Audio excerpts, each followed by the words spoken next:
many sources this week. It didn't get organized, and my son-in-law, who usually takes care of it, just came back late yesterday night from America. So it's just going to be a shiur, Torah shebal peh bilvad. Last time we saw each other was by Simchas Beis HaShe'eva, and it was quite lebedik. And I said when I spoke in the middle of the dancing that you were never as noisy as you are tonight in my presence. So I hope that you're noisy throughout the entire Zman. We should hear the Kol Torah Berama in this wonderful Bismedish, in this wonderful yeshiva. So this week we read Parshas Noach. The first two Parshias in Chumash Bereishis are the story of Adam Rishon and Noach. And number 3, Parshas Lech Lecho, is the beginning of our story. The first Yid in history was Avraham Avinu. How do we define Adam Rishon and Noach? Obviously, they were tzaddikim. Adam Rishon is Yetziah Kapav Shel HaKadosh Baruch Hu. According to the Gra, we don't understand much about these concepts. Adam Rishon lived in Olam HaYetzirah, which is a different type of existence we know nothing about. And it is only after Chet Adam Rishon that he fell to Olam HaAsiyah, which is our realm of existence and experience. Noach is tzaddik tomam hayu b'deirosav. So, twice in Shas, Kedushin Pei Beis in Hiyoumhashchor Ches, the Gemara says, Kiyam Avraham Avinu kol haTorah kula ad shelo nitno. Avraham Avinu observed all the mitzvahs even before Matan Torah. And Rabbi Yosef Engel, are you familiar with Rabbi Yosef Engel? Was he a Rishon or an Achron? Well, the name seems to indicate that he's an Achron, also that he was Ashkenazi. So Rabbi Yosef Engel in a Sefer Beis Woitza asks, how about Adam and Noach? Did they observe the mitzvahs ad shelo nitno? Probably not, because Chazal speak about Avraham Avinu. Shuvas Aramor writes, maybe it's only Avraham, not even Yitzchak and Yaakov. But Rashi, Im lo vangarti, v'taryag mitzvahs shomarti. So what we will briefly be discussing today is the concept apotor menadova v'oiseyu nikro hediot. If a person is potor, and nevertheless he's makayim a mitzvah even though he has no obligation to do so, Chazal do not sing his praise. To the contrary, nikro hediot. Does anybody remember a source to this mamar I just quoted? Apotom menadova v'oiseyu nikro hediot. Anybody remember? If you learned Hilchas Sukkah, you should remember. Tov Reish Lamed Tes Siv Zayin, B'shas Yeridas Geshomim, a person is potom in a sukkah. Mitzvah potom in a sukkah, and there are more rights.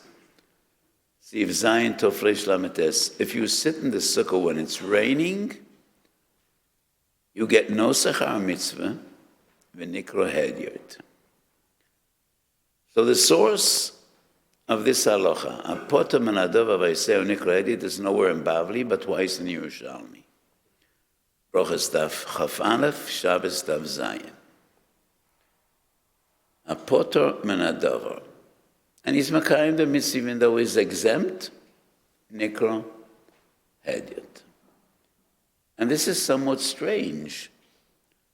So what is a chosid and when is he a hediot?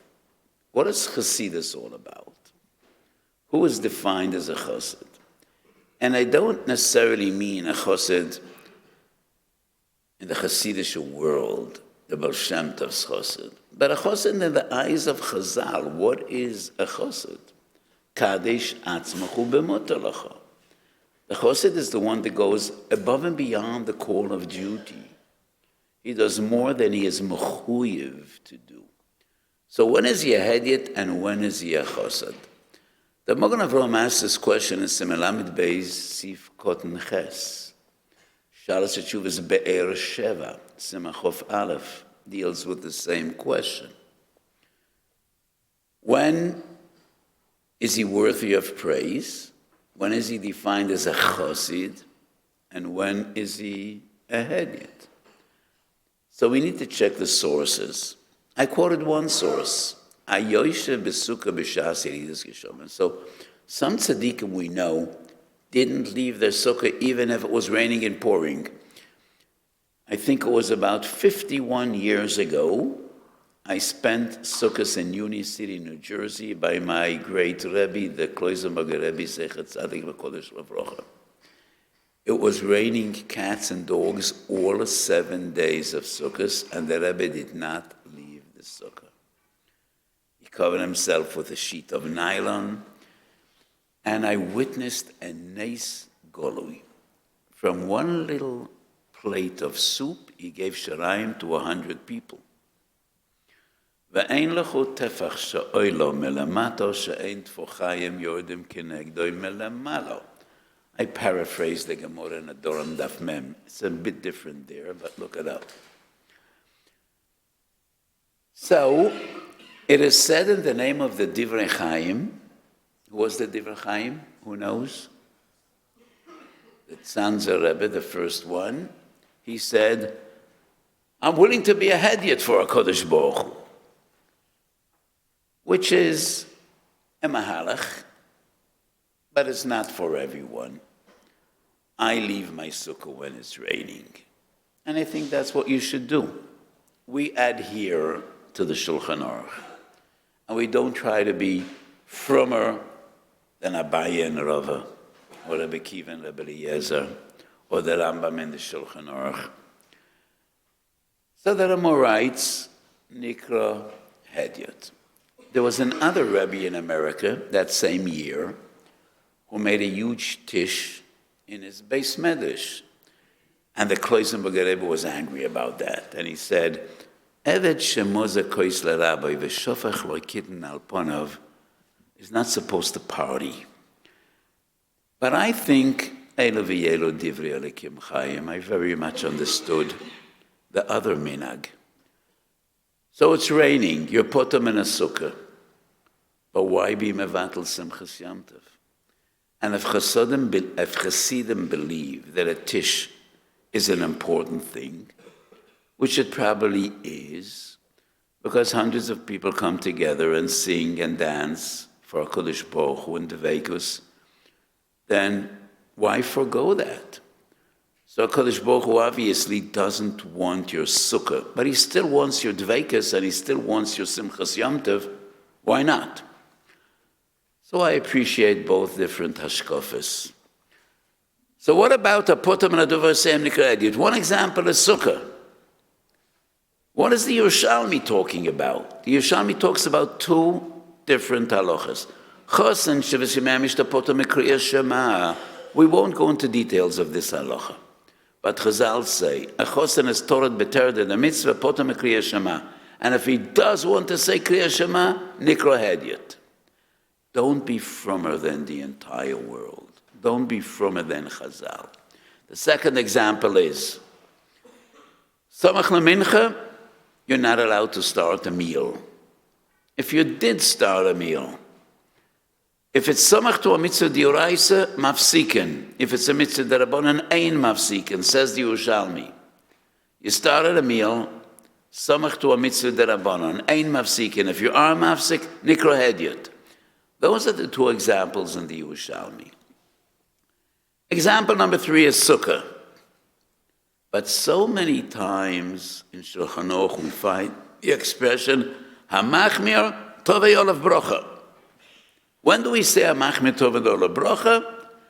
And when do we say nikra hedyot?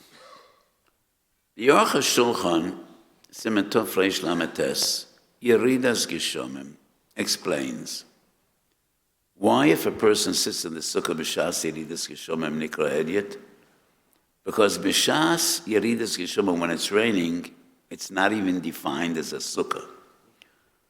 So You're just sitting as if you're sitting in the house and getting wet as well. What's the point? You're out of your mind. Because you're not even sitting in a sukkah. B'shas Yeridas Shomim, it's not a sukkah. So why not sit comfortably at home and enjoy Sudas Yom Tov? That's Yochel. The assumption that b'shas Yeridas Geshumim, it's not a sukkah, is somewhat of a chiddush. L'choyre mitzvah put them in a sukkah is a din in gavra, and not in the din in the chefts of the sukkah. But the Gaon writes the same in Bir Agrom, not Sif Zayin, but rather Sif Aleph. There are more paskins in Sif Aleph, that first night sukkahs, you need to eat in the sukkah even while it's raining. And why is that? Because the chiyuv to eat the kazayis and sukkah the first night we learned from matzah. Matzah there is no p'tur mitzvah. So the first night of sukkahs, but sukkah there is no p'tur mitzvah. But then the Gro argues, but it's not a sukkah. If it's not a sukkah, what are you doing? What's the point? You might as well sit at home. So the Gaon comes before the Yochel with this argument. If it's raining, it's not a sukkah. Why not? Obviously, they understood like a dira srucho, like a sukkah lamata me'asor tefachim. It's not defined as a sukkah because it's not fitting for dira. The same if it's raining. So that's Yochel Shulchan. The Bialocha, on the spot in Tofresh Lamates, has a different approach, and he says, why is he nikra hedyet? Because you're mavatal simchas Yom Tov. You think you're frum, and you're sitting in the sukkah afar pishu potor. On the other hand, you're diminishing a mitzvah which is a chiyuv, and that's simchas Yom Tov. Nobody enjoys sitting in the rain and eating in the rain, so you're mamayit b'simchas Yom Tov. The common denominator that's tzad between the Mishnah Berurah and the Yochel Shulchan is they're trying to explain the Ramah as is, as if it would be a halacha which is only defined to sukkah b'shas yeridas geshomim. But it's more reasonable to assume that the Ramah and the Ramah's source is Agos Maimonides feels that this fits into a much broader category that we find in the Yerushalmi, Hapotam and Adava V'Seo Nikra Hedyet. Not because it's not a sukkah, not because you're Mamayit B'Simchas Yom Tov, but this is a general rule. If you're exempt, don't do it. And that's why the question comes back again. So when do we say Hamachmir Tova Yolav Brocha?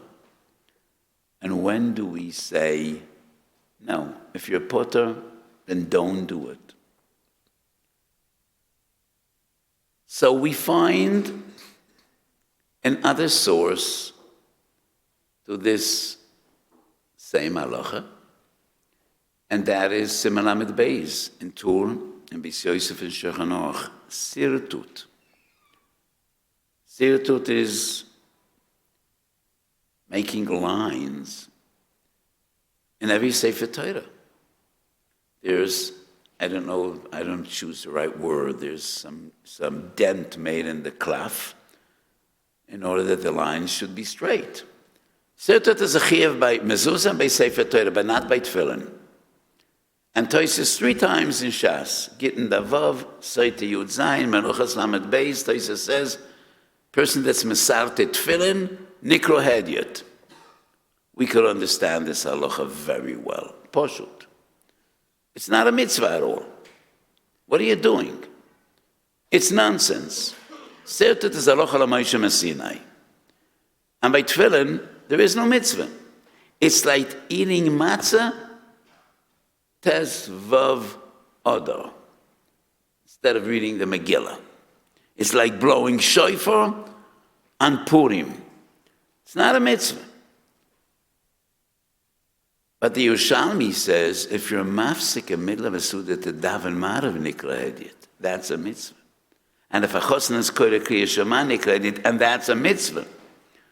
So when do we say you're a chassid and you're great and you're appreciated for going beyond the call of duty? And when do we say nikra hedyet? it is somewhat confusing. So in Minchas Sosha Pashas Bereshis, there's a big arichas. But maybe the most important principle is, or the Birkei Yosef. Does anybody know who wrote the Birkei Yosef? Who is the Birkei Yosef on Shulchan Aruch? The Chido? Great.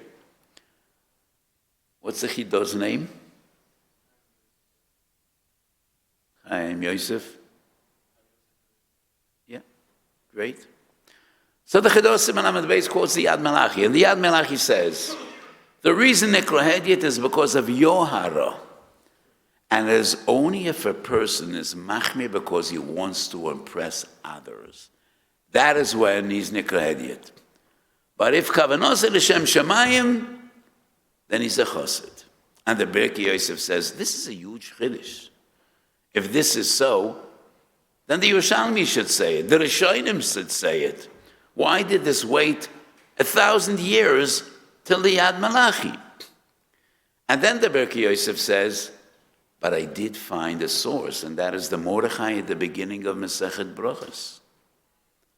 Siman Aleph in the Mordechai. Does everybody remember the first Tosfos in Shas? What does the first Tosfos in Shas discuss? Who remembers? Everybody should, because everybody starts Daf Yomi. Usually you get lost somewhere, during the journey. But the Beis Amud Aleph, what's the discussion in the very first Tosfos in Shas? Who remembers?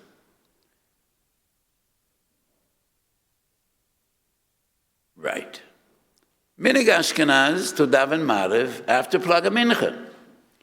And there are two opinions in Tosfos. One opinion is, we rely on Kriyas Shemash al Amito. To be Yoitze, Choyves Kriyas Shemash al Arvis. But then the Rishonim ask, but the minig is just to say the first posuk or the first parsha. Rabbeinu Tam maintains, we rely on Shittas Rabbi Yehuda after Plaga Mincha is considered night. The Mordechai writes, those people that are machmir to daven Maariv after Tzeis HaKerchovim, it's Yohara v'nikra Hedyot. Strange. After all, it's a machlokes Rishonim. After all, it's a machlokes Rabbi Yehuda v'Chachamim. And nevertheless, he writes nikra Hedyot. So the Birkei Yosef says, this is the source, nikra Hedyot, because of Yohara.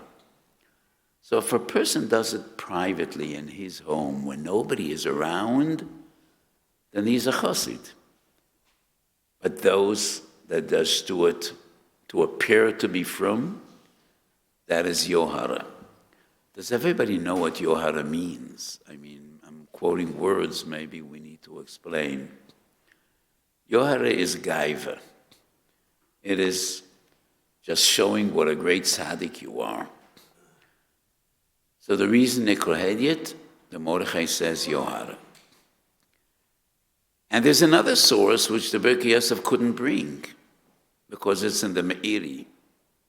And 200 years ago, the Meiri wasn't known.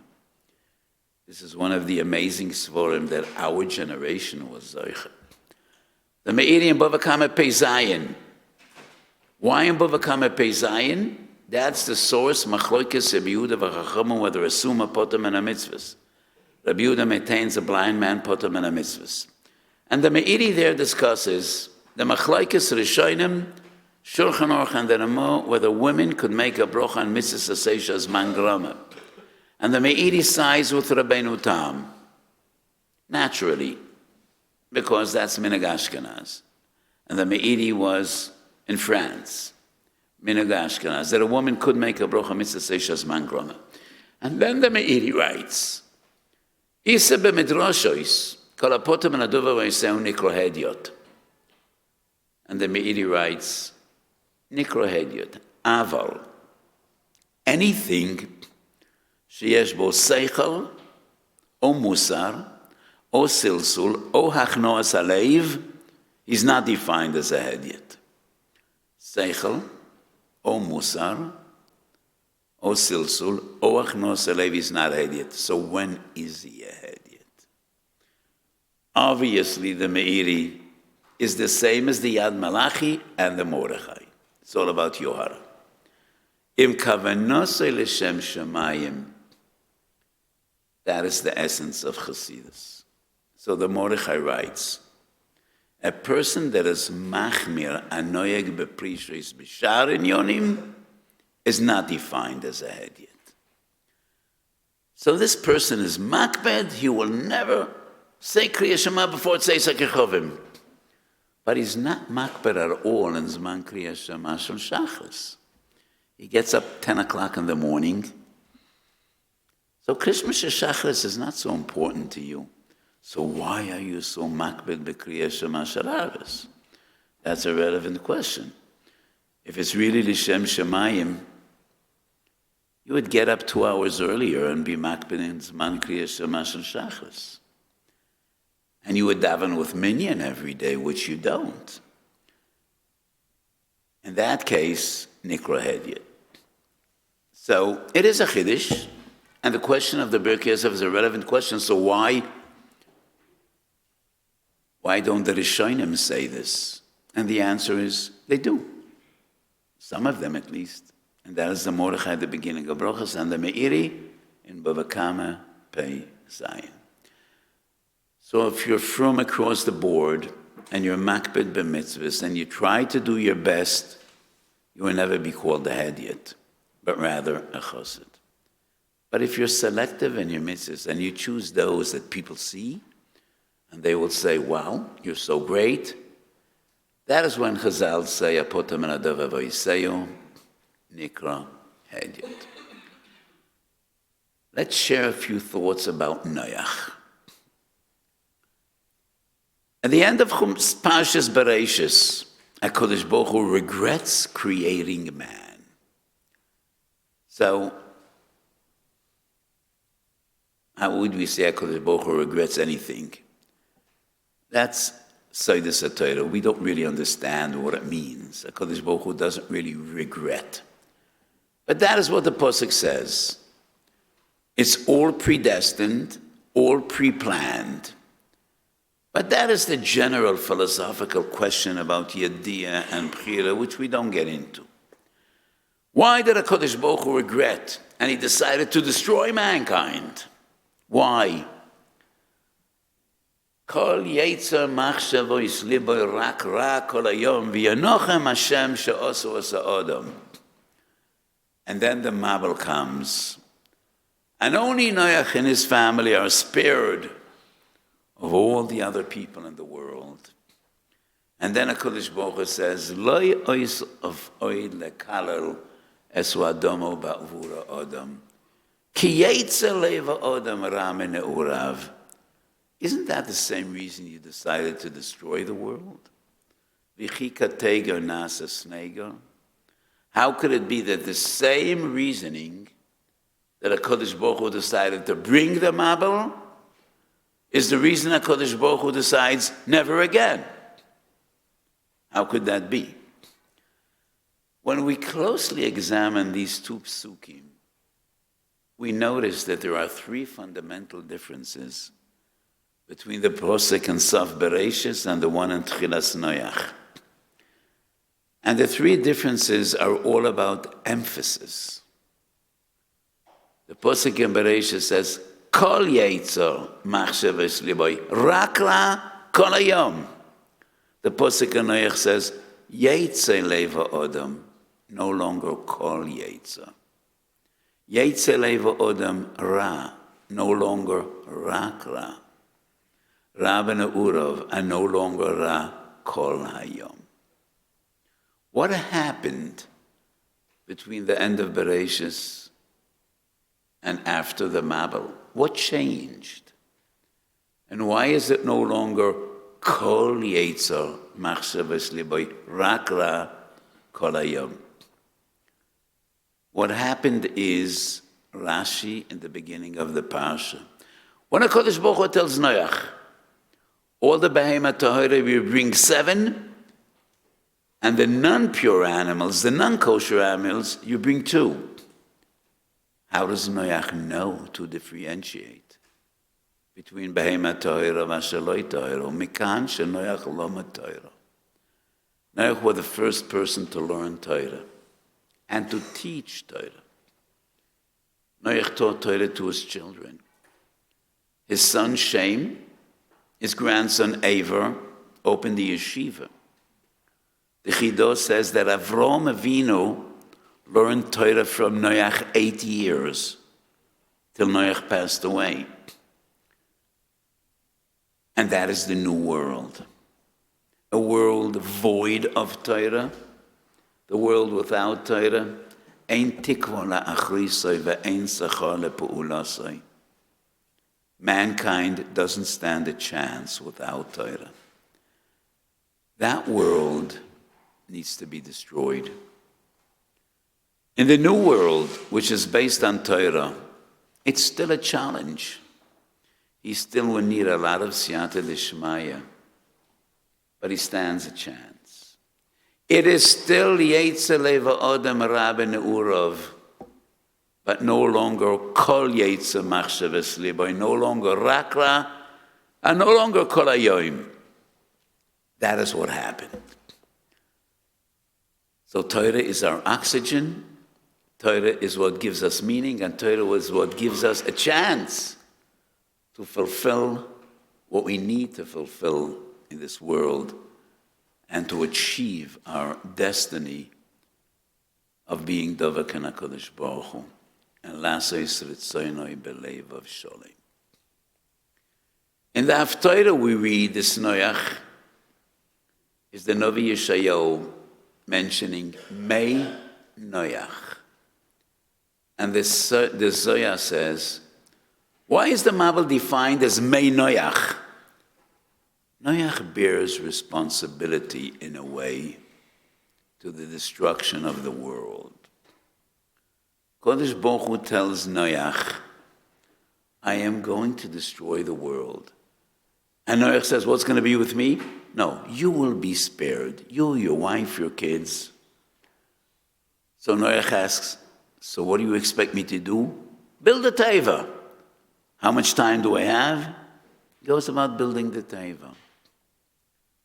Rashi brings, Noach is tzadik tomoy b'deresav, yesh dor shel shevach v'yesh dor shel gnai. Ilu hoyu b'dore shel Avram lo hoyu nechshav leklum. That's the dor shel gnai. Dor shel shevach, ilu hoyu b'dore shel tzadikim hoyu tzadik b'yoysav. Why did Dorshan Legnai say Doron Shel Sadikim, the Dorshan Shevach, and the Dorshan Legnai specified Doroi Shel Avraham? I think the answer is a simple one. The Dorshan Legnai, how could it be Dorish Legnai when the Torah says Sadik Tomem Hoyo B'Doroisav? And if you could be Dorish L'Shevach, why be Dorish Lignai? Havidonis kolodam lekavschus. Especially when the Torah says Noach was a tzaddik tomim. Noach was a tzaddik tomim beyond doubt. No question about that. But compared to Avraham, he failed the test. Which test? Kodesh Baruch Hu tells Avraham, I am going to destroy one city. Avraham is terrified, and he asks, which city? Is it Yerushalayim? Kodesh Baruch Hu also says, no, chas v'sholem, I will never destroy Yerushalayim. Is it Bnei Barak? He says, no, Bnei Barak, there are so many koilelim, so many yeshivas, I'm not going to hurt Bnei Barak. So he asks, which city? He says, Sdom, that's the worst city in the world. Rom v'chatoim. How does Avraham respond? He says, please, maybe there are 50 tzaddikim. Spare the city.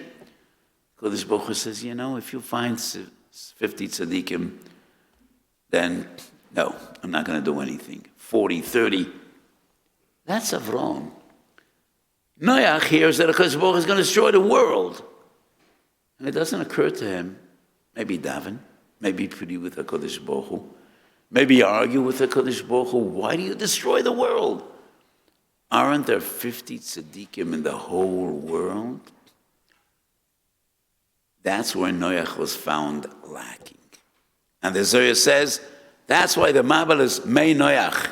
In an indirect way, Noach bears responsibility. So the Polish Tzaddikim said that Noach was a tzaddik in a fur coat. What does it mean, a tzaddik in a fur coat? So you're sitting at home, and it's freezing cold. There are two ways to solve your problem if it's freezing cold. You could wrap yourself in your fur coat. That will be helping yourself. But what about all the others that are sitting in the room? The other way to cope with cold is put on the fire in the fireplace. Warm up the room. And that will help not only your predicament, but all the others as well. So Avraham Avinu's approach is put on the fire, warm up the room, care about all the others. Noach was a tzaddik in pelts. Noach was a tzaddik with his fur coat. It's cold, he wrapped himself up in his coat. I'm comfortable, I'm okay. And that is for the Darshan the Gnai says, so we don't doubt that. Compared to Avraham,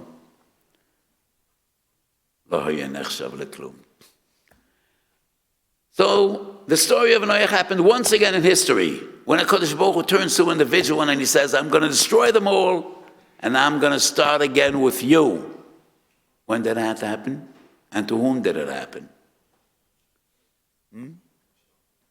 Moshe Rabbeinu. After it Chatuegel, HaKadosh Baruch Hu says, Esa oischo lekol gadol. And I'm going to destroy not the world, but the entire Jewish people. How does Moshe respond? Moshe says, no way. And he goes beyond Avraham Avinu. Avraham Avinu, pleased with HaKadosh Baruch Hu, Moshe Rabbeinu threatens HaKadosh Baruch Hu. And he says, if this is your plan, I want no part of it. Take me out. And the Ri HaKodesh says, Moshe Rabbeinu was a Gilgul of Noach. And Moshe Rabbeinu was metaken the chait of Noach. Mecheni are the same letters as Mei Noach. And when Moshe Rabbeinu says, Mecheni nu mesifracho asher kosafto, that was the tikkun of Noach. And Mecheni are the letters of Mei Noach. So what we learn from the story of Noach, Avraham Avinu, and Moshe Rabbeinu, these three giants, is it's not only about you, it's about all the others. And many times I quote Reb Itzalem Evalozhin in his introduction to the Nefesh HaChaim. So the Nefesh HaChaim is the magnificent Sefer of Chaim Evalozhin. It was not printed during his lifetime. His son, Reb Itzalem Evalozhin, published the Sefer, and he writes in his introduction that my father used to give me musar, that I think too much about myself and not enough about others. And that is a testament to the greatness of Reb Itzalem. Because if anybody would dare to tell me that, I wouldn't write it in my Sefer. Never. I would just ignore it. And I would say, you're such a mechutzef. And Reb Itzalem quotes it, and he says, this is what my father used to tell me. And Reb Itzalem Evalozhin was the Rosh Yeshiva of Evalozhin. Like all the other great tzaddikim, of course he cared about others, but he didn't live up to his great father's expectations. And he quotes Reb Chaim Evalozhin as saying, none of us is here for his own sake, not in Gashmias and not even in Ruchnias. We are all here for each other. And it is our greatest duty to think about others, not only in Gashmias, in Ruchnias as well. And that is what we learn from Avraham Avinu, and even more so from Moshe Rabbeinu. So HaKadosh Baruch Hu's proposition to Moshe is the same as to Noach. Noach, strangely, says, wow, you're going to destroy the world? So what am I supposed to do? Build a teva. Goes about building the teva. It doesn't occur to him to plead with the HaKadosh Baruch Hu. Avraham plead for one city, and for an awful city. And Moshe Rabbeinu says, if this is the way you want it, if this is your plan, leave me out of it. I want no part of this. And whenever I just quote this line, I'm just, every time, we understand nothing about Moshe Rabbeinu, but how much courage does it take to talk to HaKadosh Baruch Hu that way? That's Moshe Rabbeinu. And that is what we learn. It's not about you. It's about the others. And this is an important message to every Yid, wherever and whenever he is, and to Yeshiva Bochum as well. It's not only about you.